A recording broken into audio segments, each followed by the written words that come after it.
Our next section. This is called, I like to call this section called little segment of Scone doesn't know.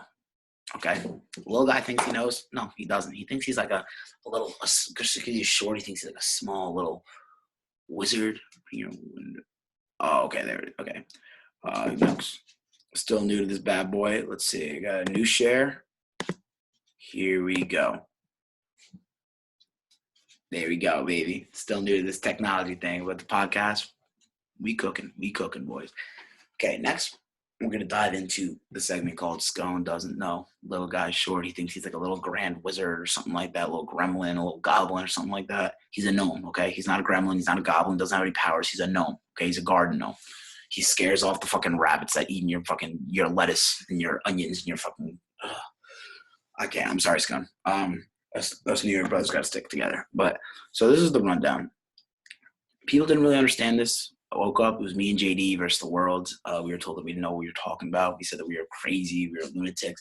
And then, thankfully, we had the army of common sense waking up. Barnesy, Pern, Ski Rob. And now this is where we're at. But so the big rundown of why we don't think this is fair is that Scone traded for Travis Kelce. Okay. He did that before knowing his picks, and he gave up a third-round pick. That was really ballsy, and it didn't really work out for him. Kind of flopped in his face. But Scone was picking right here. That is where Travis Kelce should have been. He then just so happened to trade back. And then Corms had Gaskin right there, and he just so happened to trade back. Okay? And obviously no malicious intent there. They just were trying to make some moves. They just didn't understand that, I guess, because, yes, keepers aren't locked in. But if Nick Zaccone on draft day is taking Travis Kelce, tight end of the Kansas City Chiefs, as his keeper, then it is only fair to have it as the 14th pick. You can't move back. And my analogy is that Nicky comes home, okay, long day working at the pizzeria, and his mom goes, "Hey, Nicky," goes, "I'm gonna do you a favor. You got a choice, but we got some time issues. So here's the option." He goes, "All right, Ma, what we doing?" She said, "I can make you the best. I can make you the best dinner you want, whatever dinner you want, but you have to give up dessert for the day, okay?" And Nicky goes, "Ma, you fucking kidding me? You want to give me them beef strambolis with some fucking homemade ravioli? Slap me, silly. Ma, you get away from me because this is going to make me slap yo mama. I'll take that. Give it to me. I'll get rid of my dessert. Fuck it." She goes, "Okay, Nicky, we're making the beef strombolis, and we're also going to be making the homemade ravioli, but you're not going to be able to have dessert. And dessert tonight is a 7-layer mousse cake with your Uncle Vinny's cannolis." And Scone goes, okay, didn't see that coming, obviously. If I knew that, I would not have agreed to that trade. Instead, Scone says, Ma, what about this? What about this? Tonight, let's move back, okay? Tonight for dessert, I'll give up dessert. How about we do a strawberry parfait? How about that? He goes, well, because he's not a big fan of the parfait, right? The parfait, if you were to rank his favorite desserts from 1 to 12, the parfait probably lands a little bit back here, right? Probably around like 9, 10, 11, right?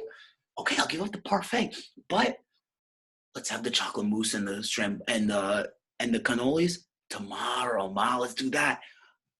Scone, buddy, Nicky, you can't have the best of both worlds, okay? I'm just sorry. I know you love strambolis. I know you love your mom's ravioli. And I know you love your Uncle Vinny's cannolis and the fucking 7-layer mousse cake. Who doesn't? But you can't do that, okay? Can't do that. And that is why I'm going to put it in perspective. Me, so right here, Tugwell is drafting. He's going to give up Diggs or Waller. We don't know. He's giving up one of the two. 6th-round pick. He's losing the first pick of the 6th round. Me over here, I'm giving up not vinyl, not record. We're giving up CD, the 2nd pick of the night. Okay, whatever. But that's what happens, okay? That's if me and him, we had a proposed trade that we were finalizing, I would have been drafting right there instead of drafting all the way back here. Instead of the 11th pick of the 6th round, I would get the first. And instead of the last pick in the 9th round, he'd be getting the 9th. And you know what we do? We would, flip-flop maybe our 13th and our 14th, or maybe our 10th and 11th, because, whatever. That is what it was, okay? Boys, we're not mad at you guys. We're not mad at the system. And it's not that we didn't realize and that it just, God bless you. It's not that it just became unfair. It's that we just started to notice. And that's really that. And I think that's really all we got to cover today. It was great. It was a great show. I'm always happy to be back. Definitely will be back this Monday. Next Monday, we have a lot of shit to go through. We got some early season predictions. We got way too early rankings. We got some potential draft strategies.